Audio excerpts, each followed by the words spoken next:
So you remember that during your discussions in your department, during your discussions at the institute level, during your discussions with the ministry, with the regulatory agencies, everywhere many times questions get thrown up about the direction that we should take on any aspect.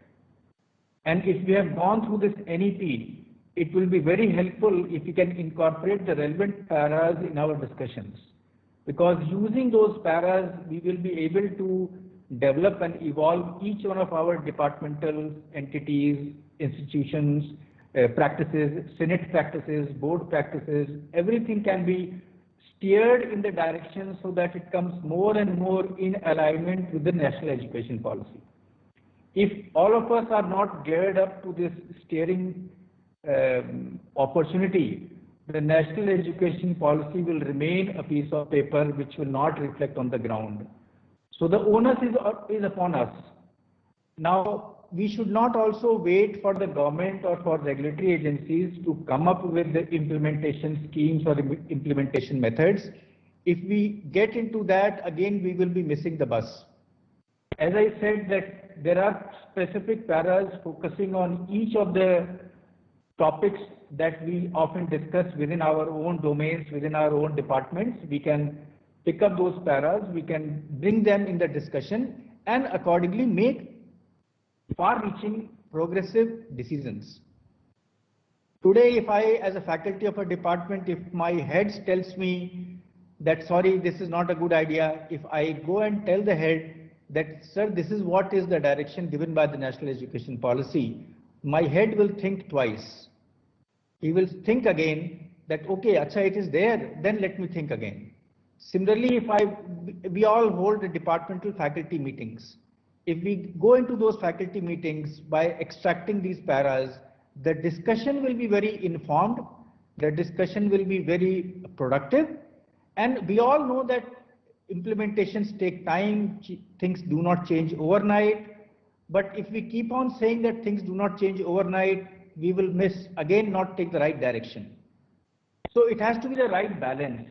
And accordingly, we have to steer ourselves, that means in the right direction, so that we get more and more closely aligned with the national education policy. Before I come to more substantive remarks, I want to make one more general remark which I feel is important for all of us. And that general remark is that what is the purpose of education? And how this purpose of education has transformed in the last hundreds of centuries, tens of centuries, more recently if you look at the last 1,000 years or 2,000 years. So education was something that was meant only for the very elite. It was meant only for the children of kings or somebody who is holding a very elite or a privileged position, or it was a hobby. If you go back in time, 1,000 years back, 1,500 years back, across the globe, nothing to do with India alone. It was not something that was considered essential. But over a period of time, if we come back to the last 200 centuries, it has evolved, and gradually it was started being looked upon as an important vehicle for job. Because there are more and more jobs, and because jobs needed some background, some perspective, some skills, so the reason for education started getting mixed with the opportunities for job. But in recent times, this has again undergone a transformation. Now the purpose of education is not only to get a job or make an earning. The purpose of education is to make sure that a significant percentage of those educated can give back to the society in terms of intellectual property that they can generate. So it is not now only for me, it is not only to educate me, it is not only to help me get an earning. The purpose of education is now also to make sure that the creativity that I may have, the innovation skills that I may have, or the entrepreneurial aptitude that I may have, that should be nurtured, inculcated, it should be properly nourished, and it should flourish, so that it can give back to the society and the country the fruits of the education. So now it has undergone a further paradigm shift, and there is a huge expectation. And naturally, this expectation is not misplaced, it is not unfair, because the government has to shell a huge fraction of money to support higher education. My remarks are mainly focused on higher education, especially in a developing country where the priorities, budget priorities have to be very carefully planned. The ability of the government to fund higher education is limited. And so naturally, any government of the day would like that the higher education should give back to society and not only be for itself or not only be for the purpose of getting education. Now, what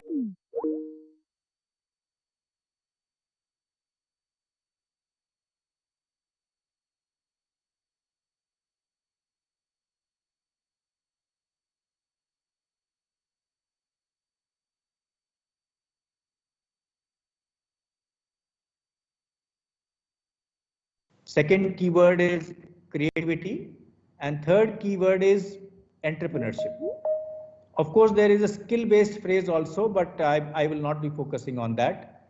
Now, what I did was I did a simple keyword search on the National Education Policy document to see that what kind of emphasis or weightage it has given to these keywords. And I saw that except for entrepreneurship, every other word has found a very frequent occurrence mentioned in the document. Although the document, as I said, is not a big document, it has found mention repeatedly. So then instead of entrepreneurship, I looked for the word innovation. And yes, for innovation, the word came very often. Entrepreneurship is the only word that came only once. So the new education policy could not go beyond innovation to be able to link it to entrepreneurship more explicitly. It is more in implicit terms, because the expectation is that if higher education does more innovation, it should be possible to translate it into more entrepreneurship.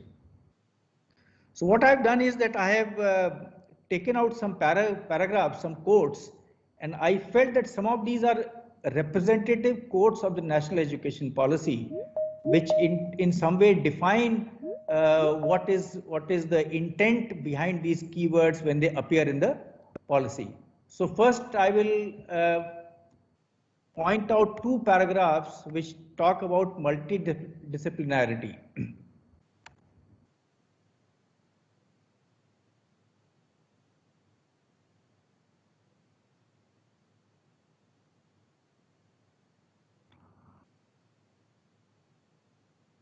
So this is page 36, and if you go to para 10.7, all paras are numbered. So it will talk about multidisciplinarity, and it is saying that by the year 2040, that is 20 years from now, all higher education institutions shall aim to become multidisciplinary institutions and shall aim to have a larger student enrollments, preferably in the thousands, for optimal use of infrastructure and resources, and for the creation of vibrant multidisciplinary communities.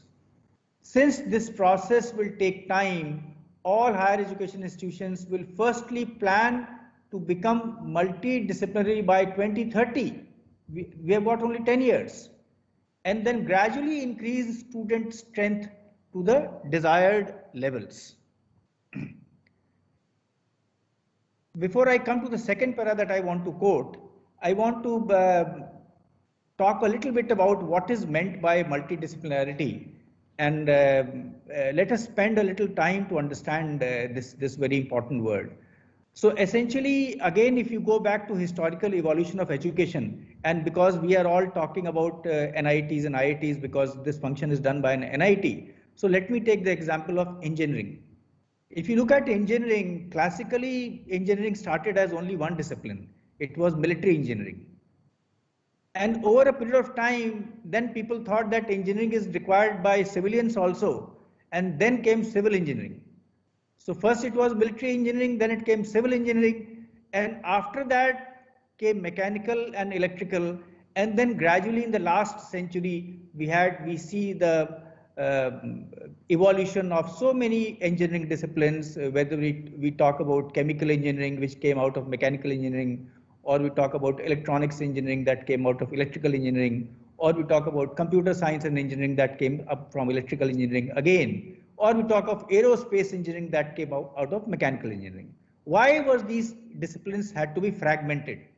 So initially there was no need for fragmentation, but as the knowledge base grows, it becomes administratively and pedagogically difficult to impart that education to the individual. And so we have to put them in baskets, silos. Now the intent of putting students or faculty in baskets is of course administrative convenience and, as I said, pedagogical convenience.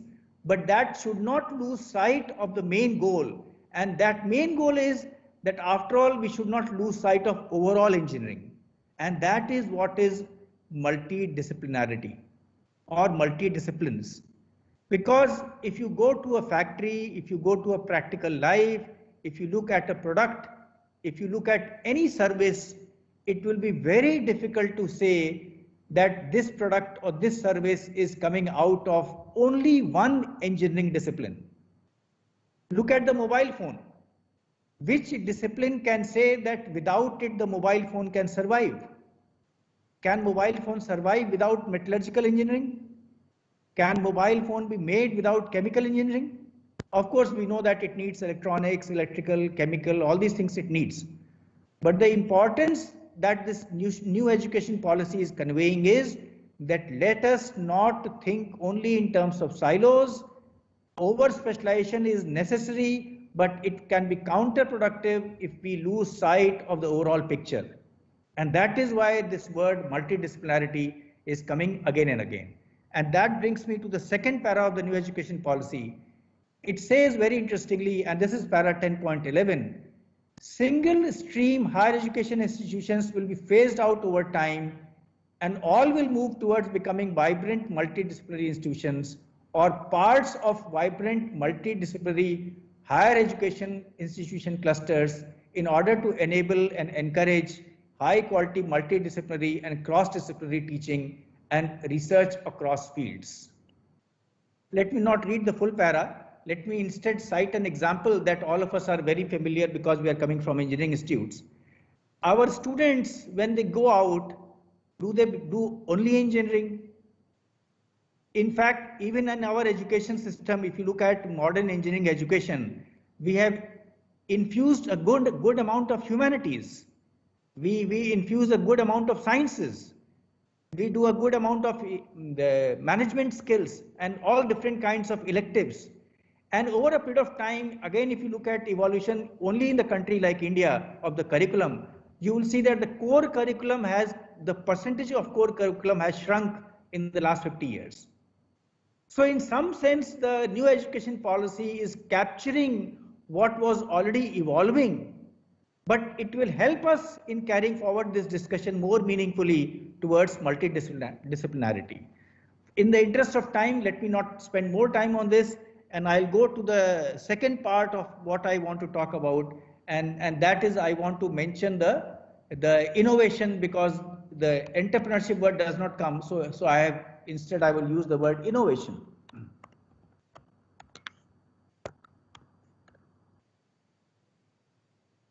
So if you go to page number 37, and I'm not focusing on the school education, it uses the word innovation there also. I'm only taking examples from higher education. So it says 10.12, it says the new regulatory system envisioned by this policy will foster this overall culture of empowerment and autonomy to innovate, including by gradually phasing out the system of affiliated colleges over a period of 15 years through a system of graded autonomy, and to be carried out in a challenge mode. So the idea is that it is recognizing that innovation cannot come unless you give more freedom, unless you give more autonomy. Innovation cannot come by diktats from the top or by administrative mechanisms. Innovation can come only when we open up the system, only when we empower our educational institutes more and more. And this is carried forward in a very, very interesting manner in paragraph 11.8.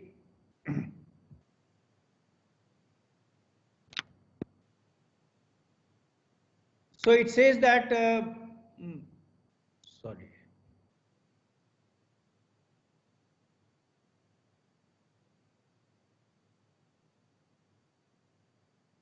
So there is a paragraph here, I'm currently missing that paragraph. It is either 11.8 or 11.9 that actually talk about something that faculty members have always craved for. And I'm sure all my colleagues who are listening to this will be very happy to quote that paragraph in their departmental meetings. It says, give freedom to the faculty.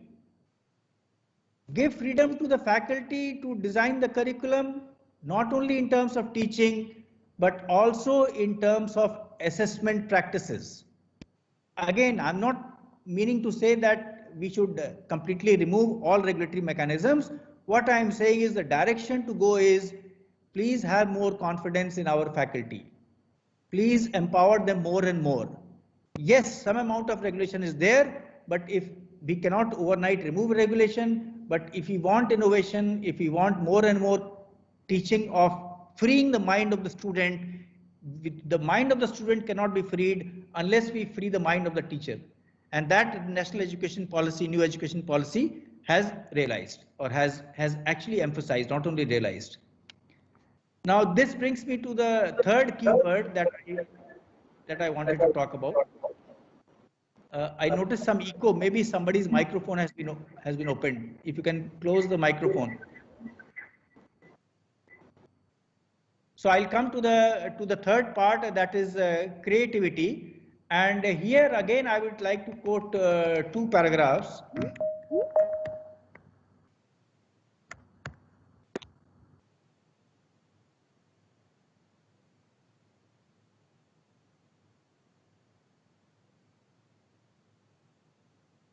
Yeah. So it says, given the 21st century requirements, quality higher education must aim to develop good, thoughtful, well-rounded and creative individuals. And we are all guilty of killing the creativity of our students at some points in our life. We have to be very careful in that the new education policy is saying that given the 21st century requirements, quality higher education must aim to develop good, thoughtful, well-rounded and creative individuals. How do I make my student more creative? For that, I need to listen to him more. I need to give him more freedom and flexibility to be openly express himself or herself, and that will probably pave the way for more creativity. The second para that I want to quote is from page 41, and this is the para 13.4. And yes, this is again talking about something that I mentioned indirectly earlier. This is para 13.4, and again I'm quoting verbatim from the new education policy, so all leaders have to read it very carefully.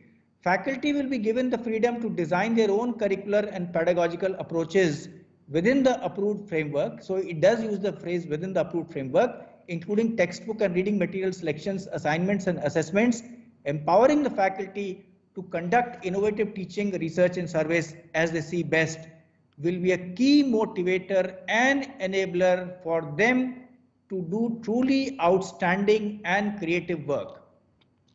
So these sentences have to be taken like our Gita and Bible. If we really respect our new education policy, we have to pick up these sentences, start reading them carefully, interpreting them. And of course, as I said in the beginning itself, it is not about just throwing the current system and doing something that the policy is saying, but evolve newer methods, newer framework, newer regulations. The senates have to be sensitized where these things can be done.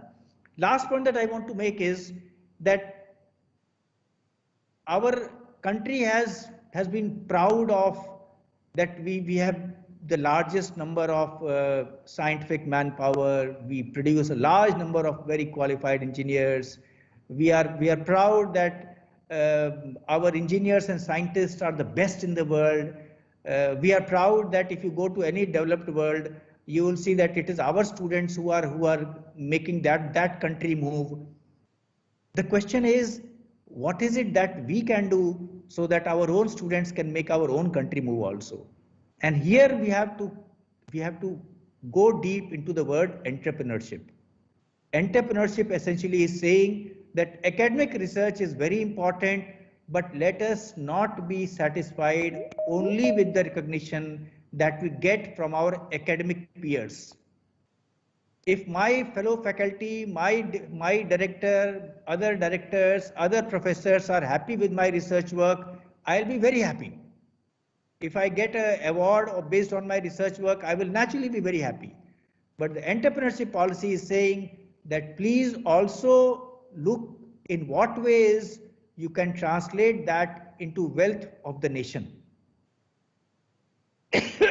In what ways we can do something so that my academic research can translate into a business. In what way can I do so that I can extract some commercial benefit for my educational institute, maybe even for my own self. But let us not forget, if I create more business, the government gets more tax. It is the government revenue that also gets enhanced. So many people get employed. So NITs and IITs have a bigger responsibility to now focus on this very important aspect of not getting satisfied merely with academic recognitions, going the extra mile if we have to take our country forward. This is one thing that we have to learn from the developed world. They have recognized the importance of businesses. They view businesses with a lot of respect. That kind of respect has to come in our minds, in our cultural mindset, that yes, if the country has to grow, if more people need employment, we need to provide more businesses, we need to create more businesses, and businesses cannot come unless we take science and technology to the marketplace by filing more patents, by creating more startups, by creating more companies, by employing more people, and by competing on the marketplace. That will mean that the fruits of education and research will start going back to the society, and this is the point from where I started my lecture. I would like to conclude here. In case I have taken more time, I'm sorry for that, but I hope that something that I said may be useful to the audience. Thank you. Thank you very much, sir. It was really very interesting to hear, and we wanted to continue, but since we have got a lack of time, so I'm really thankful. And I as in person have got a feeling that, well, the topic finds relevance from the talk. How do we go for implementation is to first download it and really read it and understand and try to implement this without waiting for any other external input, the government or the Senate or the administration.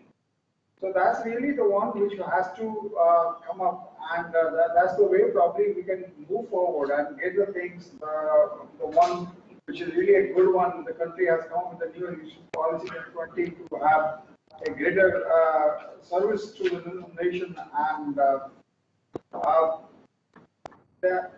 we will like to, we have here some of our directors also sitting here. So I open up if somebody have got a questions from here or from the other online. Right. So I will.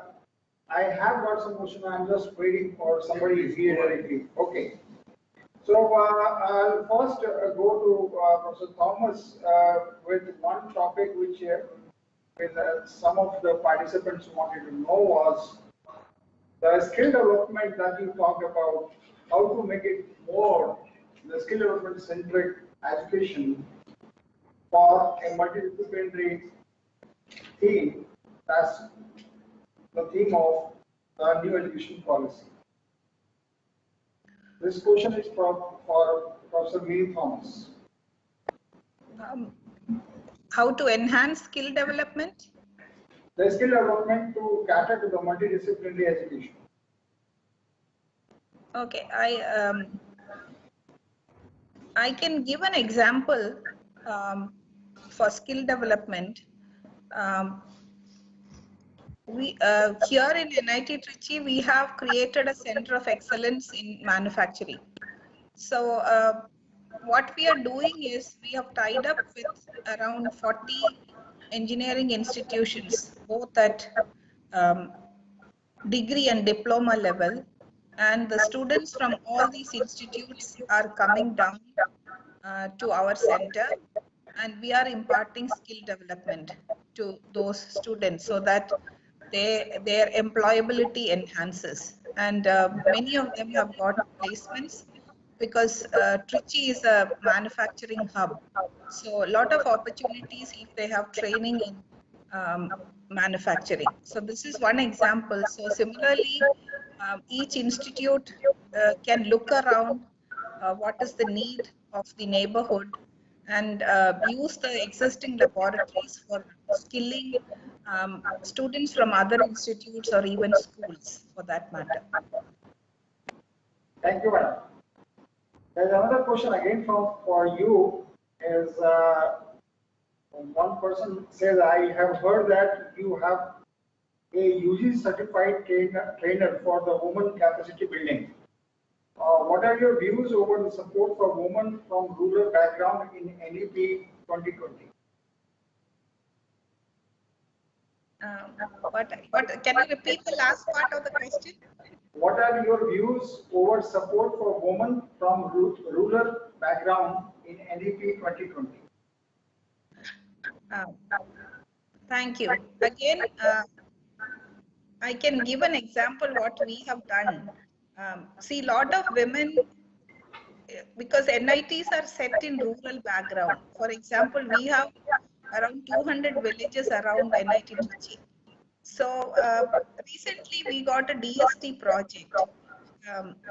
Our computer science and some other departments where, see, these women, lot of them are doing lot of work at home in the sense that they are making handicrafts.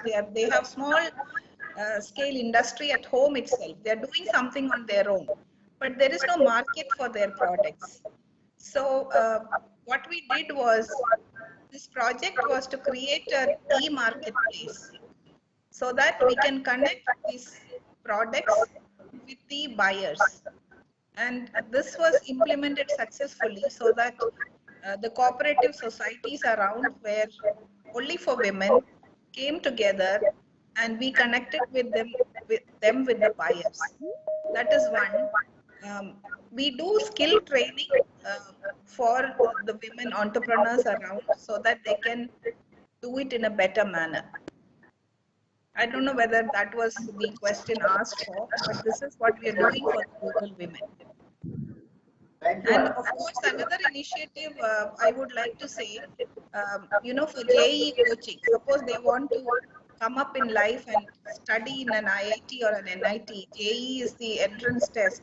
So last year with the collectorate of Trichy, we started coaching classes for local government school children. So 60 children were selected from rural government schools, and we brought them to campus every Saturday, Sunday. They stayed here in the campus. We trained them, and 40 were girls. I'm very glad to mention that 4 of them have cleared JEE this year, and at least 2 will get into NIT system. That's another initiative to educate the girls. Really appreciated, ma'am. Before I take up another question, one hand I am seeing it is raised. But before that, I have another question is for Professor Chaturvedi. The question is, as you have pointed out that the policy laws lays more emphasis on innovation as compared to entrepreneur set. Could you give some light on probable reasons for this? This is for Professor Chaturvedi.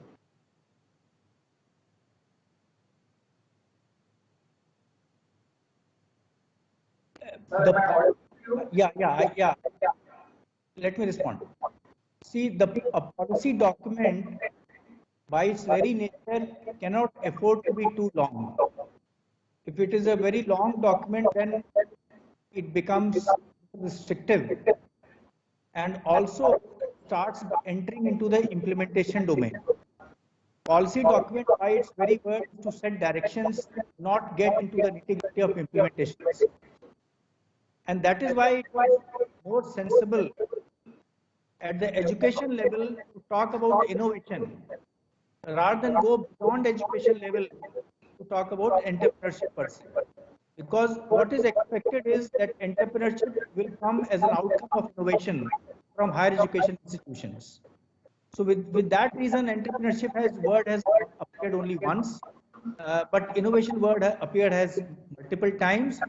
But the intent is very clear that let us restrict ourselves to the education domain, because this is after all not the policy of science, technology and innovation. There is a separate policy.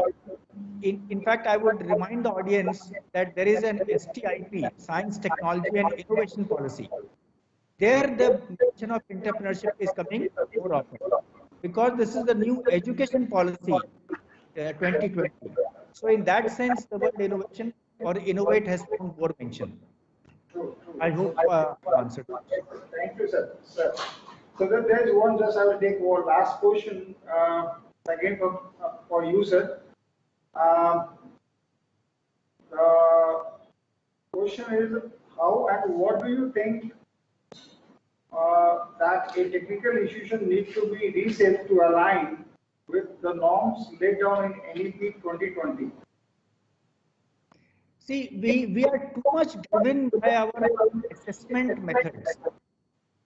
Anytime we talk about innovation, because we have a very open system where students question us that why did I get so many marks or why did I get so great. So I feel that our entire teaching paradigm is dictated too much by the requirements of assessment and examination. If we want to come closer to the new education policy, more spirit, I think we'll have to think of ways by which this overemphasis on assessment guiding every other art of education, that has to take a slightly backseat. Thank you very much, sir. We have got some more questions, but I think we are running short of time. So I'll hand it over to our tutor, Dr. Dilip Kumar, to say a word of thanks to our panelists and the other present here. We have got a lot of insights regarding the contemporary skill development and creativity in the national education policy. While we get more clear in coming years on how the multidisciplinary education institutions being proposed in the policy shape up, we welcome all the changes or all the forthcoming changes, and I think both the panelists as well as the moderators present to share their views. And we have forthcoming sessions on learning environment and equity and equality in higher education. I break the discussion for a lunch break, and we shall meet again at 2:30 p.m. I thank you once again, all the online participants and the members who asked the questions and raised their answers. Thank you very much. Once again, on my personal behalf and on behalf of the institution, I express my sincere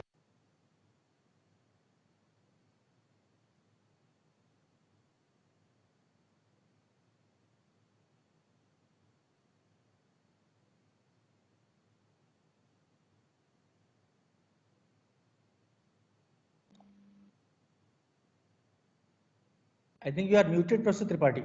Yeah.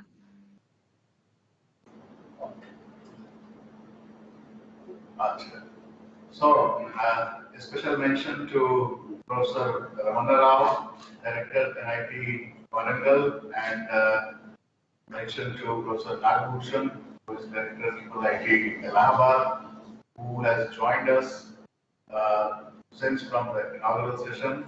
And once again, I express my sincere thanks to all the panelists here. Namaskar. Thank you so much. Thank you, Professor Chaturvedi. It was really nice presentation. Thank you.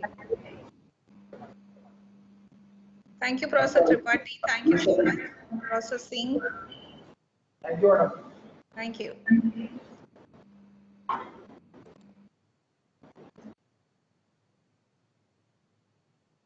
reassemble again at 2:30.